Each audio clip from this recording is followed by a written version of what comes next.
Goeiemôre almal, donderdagoggend, vandag is dit die 28ste Mei, dit is jaar 2026, 'n lieflike dag deur Abba Vader geskenk aan ieder en elkeen van ons. My naam is Sonja Gerber. Vanoggend wil ek so 'n bietjie sê, ons moet die jongelinge, ons kinders moet ons leer, die volgende geslag moet ons leer. Wat gaan ons hulle leer? Om te rook en te drink en te vloek en lelik te wees? Nee, ons moet hulle leer, ons leef maar vir 'n kort tydjie en die res van die tyd is 'n ewigheid saam met of Christus, of in die hel, saam met Satan. Wat se keuse gaan ons maak? En hoe gaan ons kinders leer? Maar ek wil vir julle so 'n paar gedeeltes deel hier uit God se woord uit, van wat die Here sê, ons moet ons kinders leer. Halleluja. Eerste gedeelte, Hebreërs 13, en ons lees hier van verse 1 tot 9. Die broederliefde moet bly. Vergeet die gasvryheid nie, want daardeur het sommige sonder om dit te weet engele as gaste geherberg. Dink aan die gevangenes asof julle medegevangenes is, en aan die wat mishandel word, asof mens wat self ook 'n liggaam het. Laat die huwelik in alle opsigte eerbaar wees en die bed onbesmet, want God sal hoereerders en egbrekers oordeel. So ons moenie rondslaap en allerhande dinge doen wat verkeerd is nie. Julle gedrag moet vry van geldgierigheid wees tevrede met wat julle het, want hy het gesê, ek sal jou nooit begewe en jou nooit verlaat nie. Daarom kan ons met alle vrymoedigheid sê, die Here is my helper, ek sal nie vrees nie, wat sal 'n mens aan my kan doen?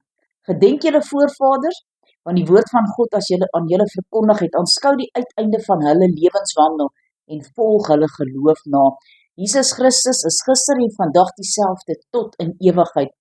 Moenie rondgeslinger word deur allerhande en vreemde leringe nie, want dit is goed dat die hart versterk word deur genade, nie deur voedsel nie, waarvan die wat daarin gewandel het, geen voordeel gehad het nie. Dan is ons volgende gedeelte hierso uit Psalm 78, ek lees verse 1 tot 8. En die opskrif daar lees hy die geskiedenis, 'n onderwysing van Asaf. My volk, luister na my onderrig, neig julle oor na die woorde van my mond. Ek wil my mond open en 'n spreek raaisels uit die voortyd laat stroom. Wat ons gehoor het en weet en ons vaders ons vertel het, sal ons nie verberg vir hulle kinders nie, maar aan die volgende geslag vertel die roemryke dade van die Here en sy mag en sy wonders en wat hy gedoen het.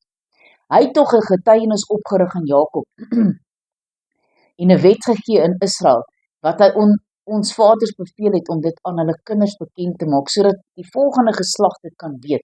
Die kinders wat gebore word, dat hulle kan opstaan en vertel aan hulle kinders, en hulle vertroue op God sal stel en die dade van God nie vergeet nie, maar die gebooie kan bewaar, en nie word soos hulle vaders nie, 'n koppige en wederstrewige geslag, 'n geslag met onvaste hart, en wie se gees nie trou was teenoor God nie.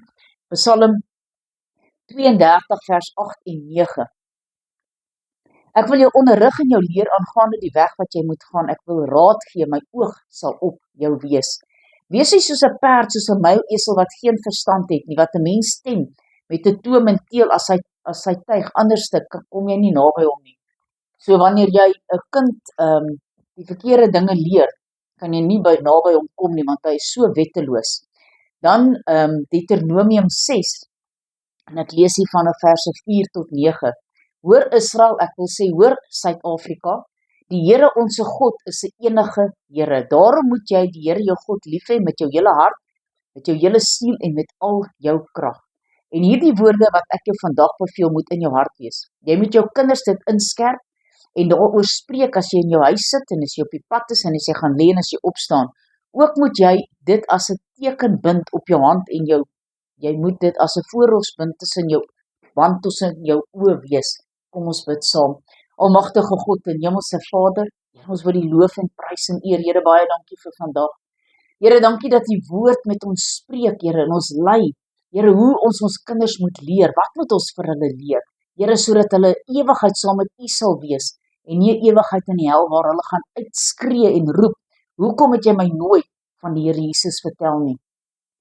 Here, maar dat hulle in die hemel saam met ons sal wees, en dat hulle sal weet, Here, dat ons het hulle geleer van U, om in U weet te wandel. Here, leer ons, lei ons, help ons, sodat ons die regte dinge sal spreek, sodat hulle ook 'n ewigheid in die hemel sal wees saam met U. Ons wil U loof en prys en eer, seën ieder en elkeen in hierdie dag, en dit is my gebed in Jesus naam, halleluja. Amen en amen.